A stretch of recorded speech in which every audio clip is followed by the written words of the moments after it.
જય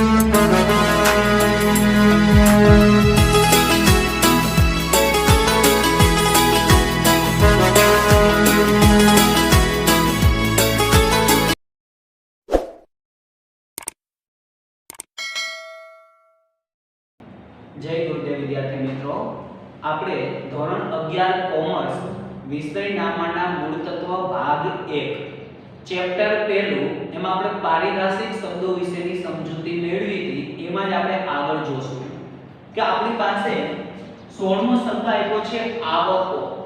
આવકો એટલે શું? તો કે જો ધંધા દ્વારા કરવામાં આવેલ વ્યવહારના પરિણામ સ્વરૂપે જ્યારે નાણાં મળે ત્યારે તેને આવક કહે છે। હવે આપણામાં શબ્દ એવો આવ્યો છે કે વ્યવહાર, તો આપણે જોશું વ્યવહાર એટલે શું? તો કે માની લો કે આપણે માર્કેટમાં જાશું, માર્કેટમાં જઈને 200 રૂપિયાના 1 કિલો સફરજન લીધા, તો આને આપણે શું કહેવાશે? વ્યવહાર કહેવામાં આવશે। કે આપણે જે 200 રૂપિયાના સફરજન લીધા તો એનો વ્યવહાર થયો। તો આવી જ રીતે ધંધાકીય એકમની અંદરમાં ઘણા બધા પ્રકારના વ્યવહાર કરવામાં આવે છે। આ વ્યવહારના પરિણામ સ્વરૂપે આપણે વસ્તુ કે સેવાનું વેચાણ કરીએ અને જે આપણને નાણાં મળે તો તેને આપણે આવક કહેવામાં આવશે। દાખલા તરીકે આપણે માની લો કે જમીન વેચી, કોઈ ધંધાની મિલકતની જમીન વેચી, તો જમીન વેચવાથી આપણને જે કંઈ પૈસા મળશે તેને આપણે આવક કહેવામાં આવશે। વિદ્યાર્થી મિત્રો, આવકના બે પ્રકાર છે ટોટલ। પહેલો પ્રકાર આપણને આમાં લખેલું છે મૂડી આવક અને બીજો આપણે મહેસૂલી આવક। મૂડી આવક અને મહેસૂલી આવક વિશે તમે નોલેજ મેળવજો, કારણ કે 12મા ધોરણની અંદરમાં તમારે દાખલાની અંદરમાં મૂડી આવક અને મહેસૂલી આવકનો ઉપયોગ થશે।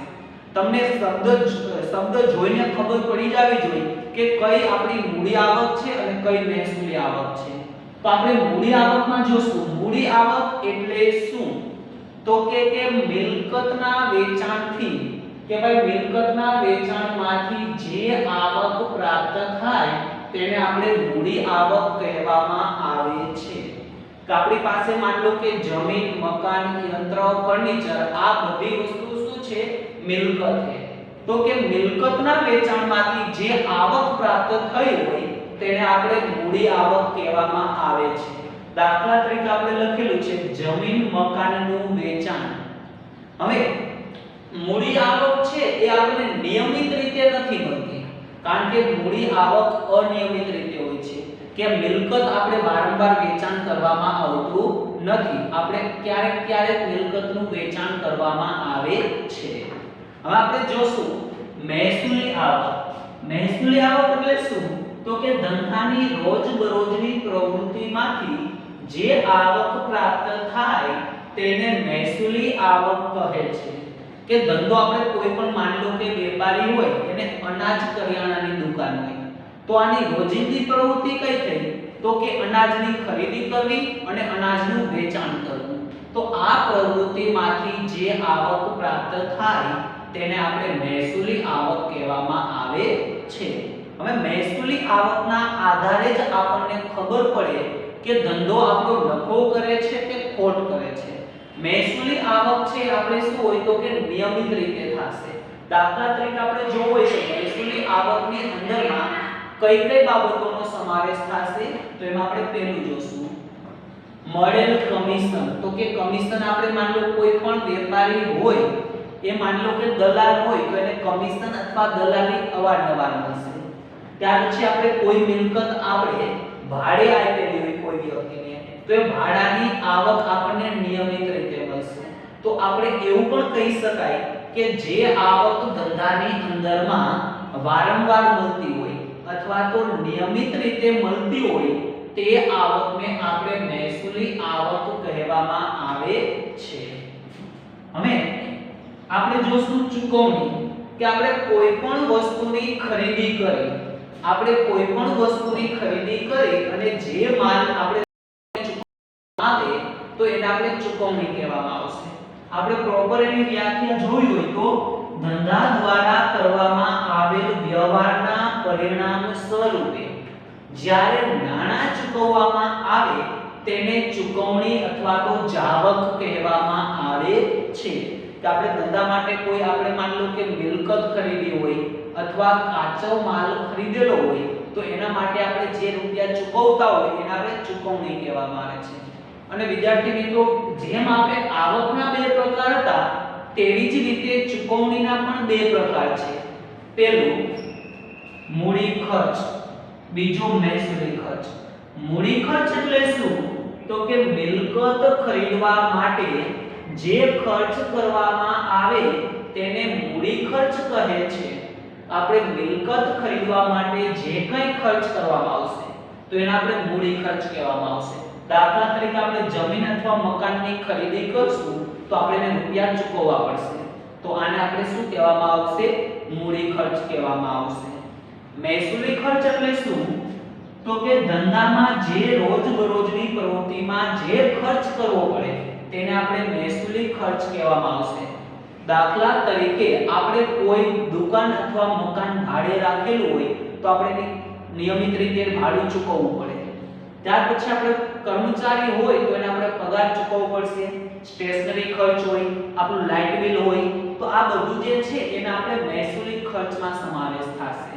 મહેસૂલી ખર્ચ એટલે એ પણ આપણે લખી શકાય કે જે ખર્ચ ધંધાની અંદરમાં વારંવાર કરવામાં આવતો હોય અથવા તો જે ખર્ચ ધંધાની અંદરમાં નિયમિત થતો હોય તેવા ખર્ચને મહેસૂલી ખર્ચ કહેવામાં આવે છે. આગળ જોશું આપણે પ્રસારિત મહેસૂલી ખર્ચ એટલે શું?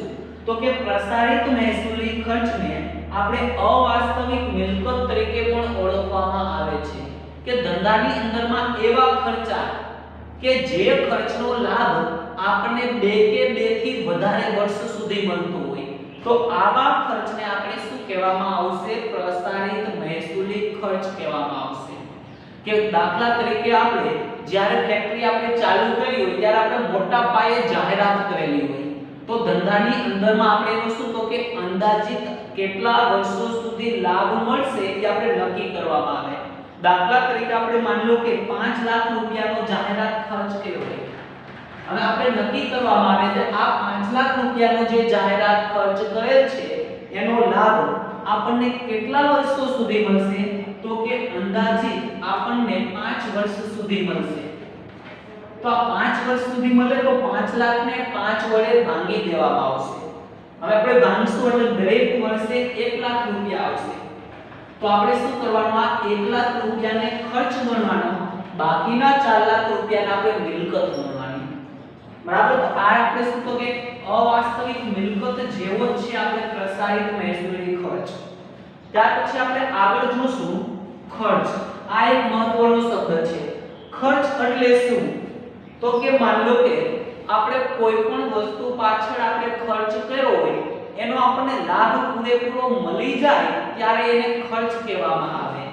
દાખલા તરીકે જો જે ખર્ચેલ રકમનો લાભ જે તે હિસાબી વર્ષને મળતો હોય તેને આપણે ખર્ચ કહેવામાં આવે છે.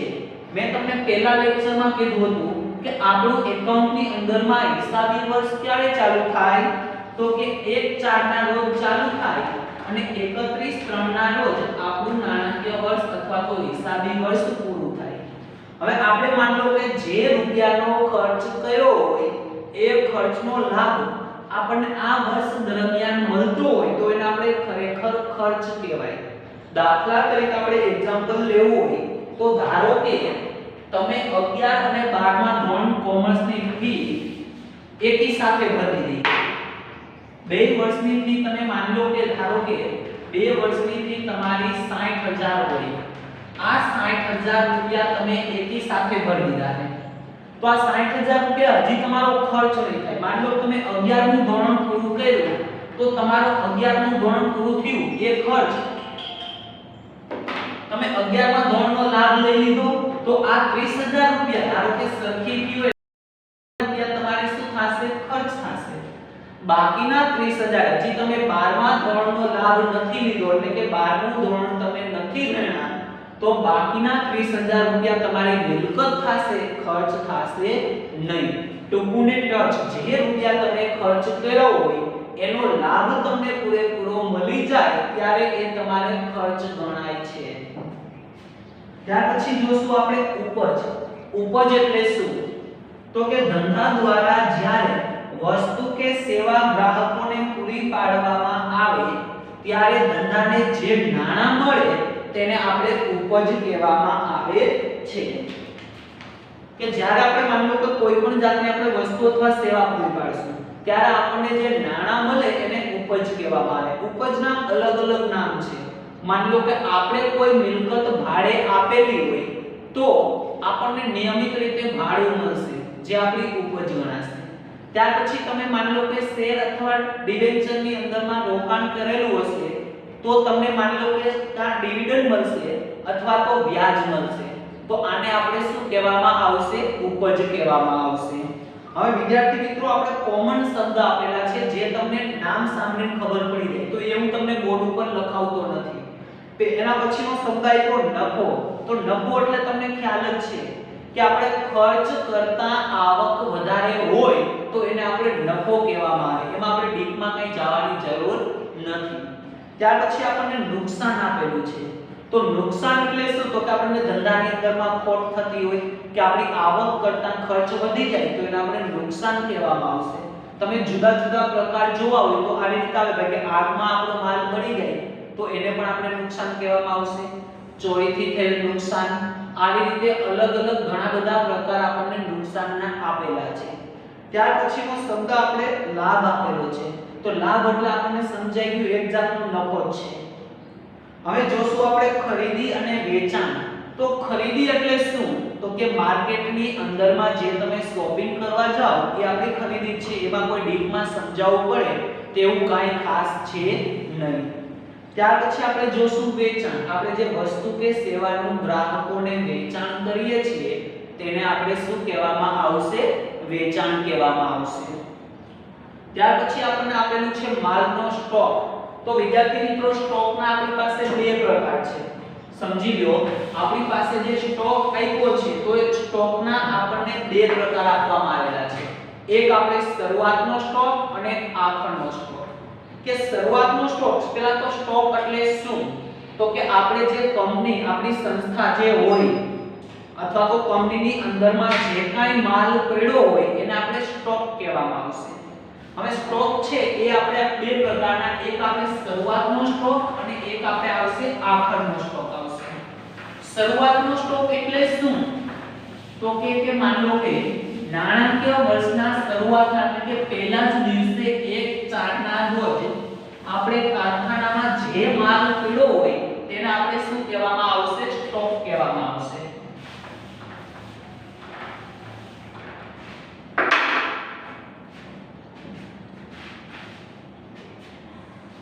આપણને આપેલું છે માલનો સ્ટોક. તો કે આપણા કારખાનાની અંદરમાં જે માલ આપણે વેચા વગરનો પડ્યો હોય, વેચાણ થયા વગરનો પડેલો હોય તો એને આપણે સ્ટોક કહેવામાં આવશે. આપણે સિરામિકનું કારખાનું હોય, હવે 10000 ટાઇલ્સના બોક્સ આપણી ગોડાઉનમાં પડ્યા છે, હજી વેચાણ થયું નથી. તો આ 10000 જે બોક્સ પડ્યા છે તેને આપણે સ્ટોક કહેવામાં આવશે. હવે જો વર્ષની શરૂઆતમાં એટલે કે 1/4ના રોજ આપણા કારખાનામાં જે માલ પડ્યો હોય એને આપણે શરૂઆતનો સ્ટોક કહેવામાં આવશે.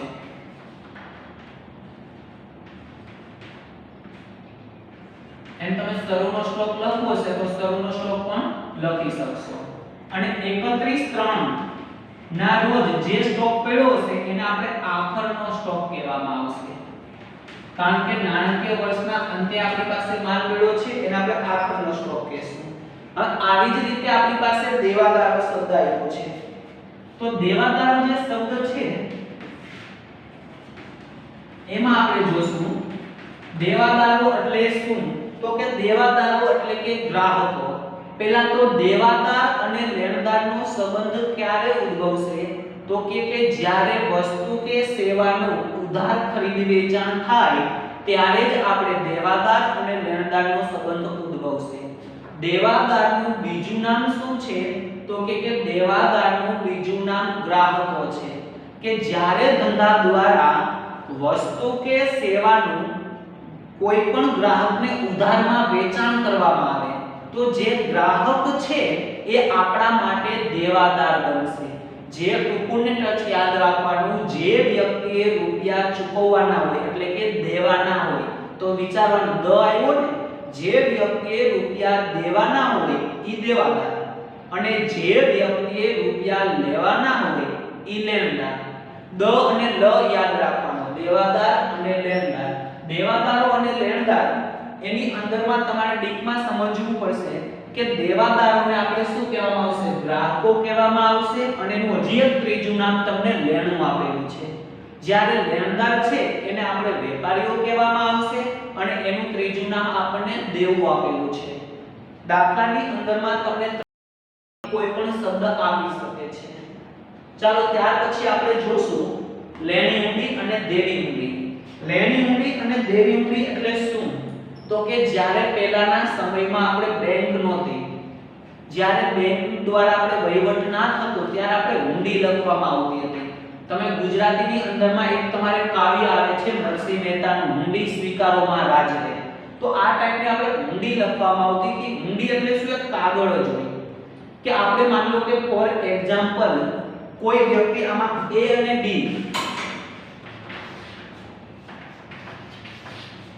A કોણ છે તો કે વેપારી છે અને B કોણ છે તો કે ગ્રાહક છે.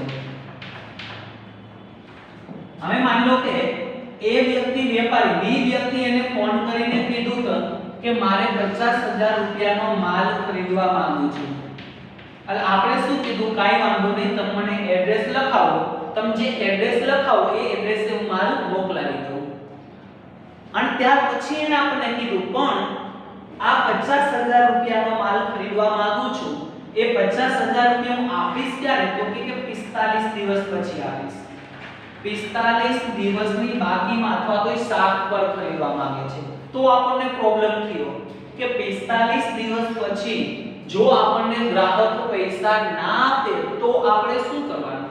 આપણને પ્રોબ્લેમ થયો. તો શું આપણે એને વસ્તુ વેચવાની ના પાડી દેશું કે ભાઈ વસ્તુ તમને નથી વેચવી? તો કરશું શું? તો કે જો આપણે એને ના પાડી દેશું તો આપણો જે બિઝનેસ ધંધો છે એ સીમિત થઈ જશે. કારણ કે આપણે બિઝનેસ કરવા બેઠા છે તો આપણે વસ્તુ એને આપણે ઉધારમાં આપણે આપવી જ પડશે. વસ્તુનું ઉધારમાં વેચાણ કરવું પડશે. તો આપણે શું કરશું? તો કે આપણે ભાઈને પાછો ફોન કરશું અને એને કહેશું કે મેં એક તમને કાગળ મોકલાવો છું, એ કાગળની અંદરમાં તમે મને સહી કરી અને પાછો આપી દેજો. ભાઈ કહેશે ભાઈ શેની સહી? ગ્રાહક આપણને શું કહેશે? શેની સહી? એટલે આપણે એને કહેશું કે ભાઈ તમે જે મને ફોન ઉપર કીધું કે 50,000 મોકલાવો બરાબર 45 દિવસમાં હું તમને નાણાં પાછા આપી દઈશ. આ વસ્તુ મેં કાગળ ઉપર આપણે કાગળ ઉપર લખી દીધી છે. નીચે તમારી સહી છે, મારી સહી અને મેં રેવન્યુ ટિકિટ એટલે કે સ્ટેમ્પ અને એ જે ગવર્નમેન્ટ કાગળ આવે સ્ટેમ્પ કે જેને આપણે ઓથોરાઇઝ લખાણ કહેવાય કે મેં જે માન લો કે રેવન્યુ ની જે ટિકિટ મેં મારી દીધી છે ટિકિટ બરાબર. અને એ આપણે ભાઈને મોકલાવ્યું કે ભાઈ એમાં મેં એ જ લખ્યું છે 45 દિવસ પછી તમે નાણાં મને ચૂકવી દેશો. આપણે જે ફોન ઉપર વાત કરી એ મેં એક કાગળમાં લખી દીધી છે. કાગળમાં લખી દીધી તો આપણે કાયદેસરનો એક દસ્તાવેજ ડોક્યુમેન્ટ. હવે ગ્રાહક 45 દિવસ પછી આપણને એમ કે મેં તમારી કોઈ વસ્તુ ખરીદી જ નથી તો આપણે એને કાયદેસરની કાર્યવાહી થઈ શકશે? તો કે હા. તો આપણે શું કરશે ભાઈ? એ કાગળમાં સહી કરી અને પાછી આપણે મોકલાવશે. આમાં સહી કરી દેશે કે જોજો આ કાગળ છે ને એ સાચવજો. કાગળ નહીં હોય તો તમને પૈસા આપીશ. તો એ જે કાગળ છે એ આપણા માટે શું બની ગઈ? મિલકત બની ગઈ. શું બની જશે? મિલકત. યાની કે આપણે વેપારી હતા, આપણે ઊંડી લખી, સામેવાળાએ સ્વીકારી તો એ આપણા માટે શું બનશે? લેણી ઊંડી બનશે.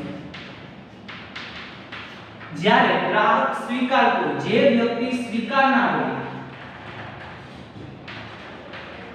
જે વ્યક્તિ ઊંડી સ્વીકારનાર હોય તેના માટે શું બનશે? દેવી ઊંડી બનશે. દેવી ઊંડી યાની કે જવાબદારી બનશે. તો આટલું આપણે જો જે ઓકે થઈ ગયું, ચાલો અહીંયા સુધી આપણે રાખી દઈશું.